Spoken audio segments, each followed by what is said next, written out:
여러분 안녕하십니까? 사주 장명가 장세진입니다. 사주 원국에 재성이 있느냐 없느냐에 대해서 여러 차례 언급한 바 있는데요. 재성의 유무가 무조건 길훈이 되지 않는 이유는 사주의 격을 떠나서는 해석할 수 없기 때문입니다. 재가 있어 좋은 사주가 있는가 하면 재를 보면 흉한 사주가 있는데요. 단 재가 많을 때는 격국을 떠나 부정적인 요소로 반은 까먹고 들어갑니다.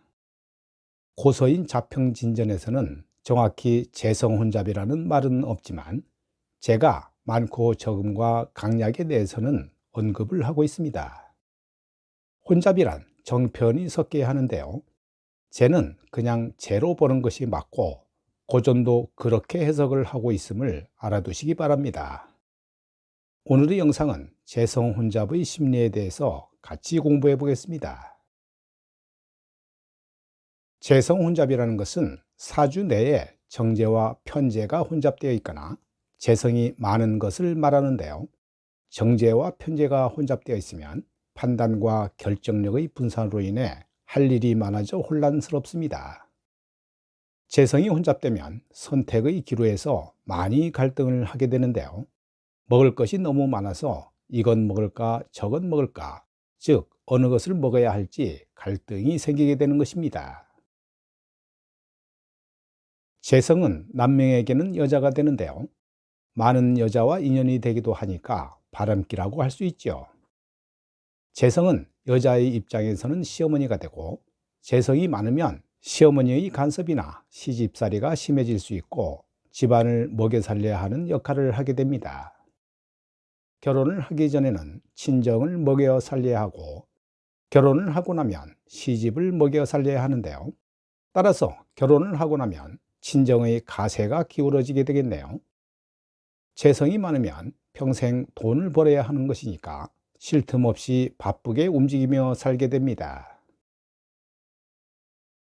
재성은 과거보다는 현실이 중요한 사람이고 현실적이고 물질이 중요한 사람이라서 정신적이거나 눈에 보이지 않는 것은 믿지 않으려고 합니다. 재성이 혼잡되었다는 것은 돈을 벌 수 있는 활동 무대가 많은 것이고 목적이나 마무리하는 일이 많은 것입니다. 정제의 활동 무대는 일정하고 고정된 장소가 되고 편제의 활동 무대는 고정된 것이 아닌 전국 또는 전 세계가 활동 무대가 되는 것이며 정제보다는 활동 범위가 넓은 것입니다. 재성은 돈과 물질이니까 재성이 혼잡되어 있으면 물질에 대한 욕심이 많은 것이고요. 많은 재성을 남이 가져가기 전에 내가 빨리 가져야 하니까 부지런해지는 것입니다. 재성 혼잡은 의식주에 관심이 많은 사람이고 재물에 욕심이 많고 밝은 사람인데요. 재성이 강하면 자본주의적인 논리를 중시하니까 애정도 정신적인 것이 아니라 물질적인 것입니다. 재성 혼잡에 인성이 없으면 현실성이 강해지는데요. 실제로 보여지는 모습만 믿고 정신세계나 추상적인 것은 믿지 않으려 합니다. 재성이 인성과 함께하면 일상이 늘 판단 내리기를 좋아하고 늘 머릿속에 계산기를 두드리는데요. 이것을 재극인이라고 합니다. 재극인이 되면 척 보면 안다고 하는 것이라서 속단을 잘하게 되고 자기 꾀에 자기가 넘어가는 경우가 많습니다. 재성과 식상이 함께하면 일복이 터진 사람이고 급하고 매우 바쁜 사람입니다. 재성 혼잡에 관성이 없다면 매우 이기적인 사람이며 자기 혼자 다 가지고 싶은 구두쇠가 되는데요.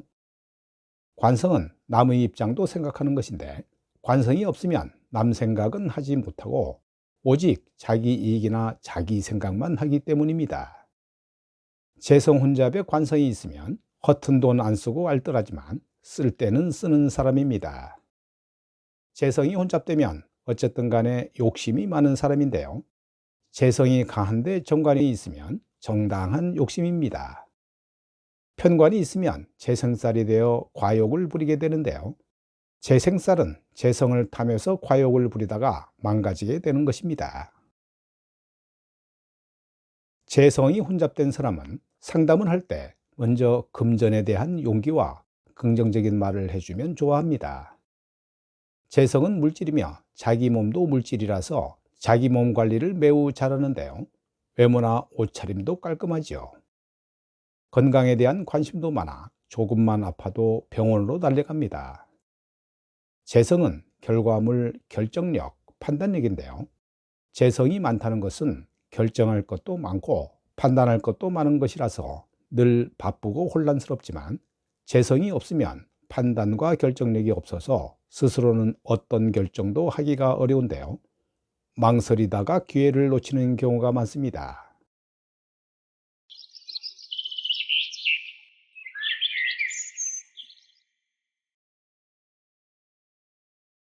이 명조는 축월 경술일주 여명으로 재성 혼잡된 사주인데요.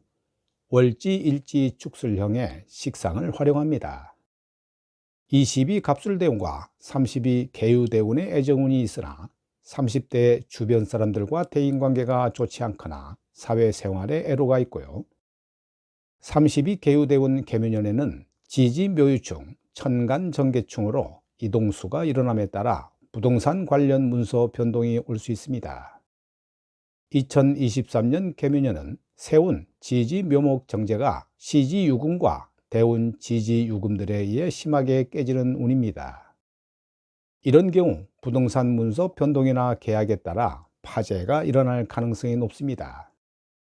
절대 무리한 대출이나 혹은 남의 돈을 빌려 계약하거나 투자 개념으로 부동산 거래나 매매를 하면 안 되는 시기입니다. 40이 임신대운은 천간 임수, 지지 신자진 삼합 수국으로 수기운이 매우 왕한 때이고 재물 나무가 떠내려가는 시기가 되는데요. 40대부터 돈이나 부부관계에 신경 쓰면서 지혜롭게 보내야 합니다. 2023년에는 부동산을 포함하여 금전 문제가 발생할 것으로 보이는데요. 이로 인해 부부관계 혹은 가정경제에 나쁜 일이 생길 것으로 예상됩니다. 이 명조는 4월의 이모일주 여명으로 재성 혼잡된 제격인데요. 일간 임수의 뿌리가 지지에 없지만 54 신의 대운 이후 수기운이 들어옵니다. 월간 을목 상관과 시간 경금 편인이 을경합하여 모친과 사이가 좋으며 공부나 해외 쪽과 인연이 있습니다. 14 정미대운은 주변 친구들과 원만하게 지내며 공부하고, 24 무신대운은 미국으로 유학하여 공부하는 시기인데요. 무신대운의 지지 신금 정인은 공부나 해외 쪽으로 발달하고, 34 기우대운의 지지 유금 정인은 지지 사화와 사유합하여 연애나 유산 쪽으로 재물운이 작용하는데요. 20대에 거주지 관련 운은 있습니다. 34 기우대운 병신년에 결혼했고 현재 아파트, 오피스텔, 대지를 포함해서 25억 상당의 재산을 상속받았다고 합니다. 44 경술대운은 천간 을경합으로 부동산 방면 운세가 좋고 길하며 해외 인연이 있는데요. 다만 월간 을목 상관이 술토로 임묘하고 50대 이후 건강 관련 운 흐름이 평탄치 않으니까 몸 관리에 신경을 써야 하는 시기입니다. 오늘 영상은 여기까지고요. 시청해 주셔서 대단히 감사합니다.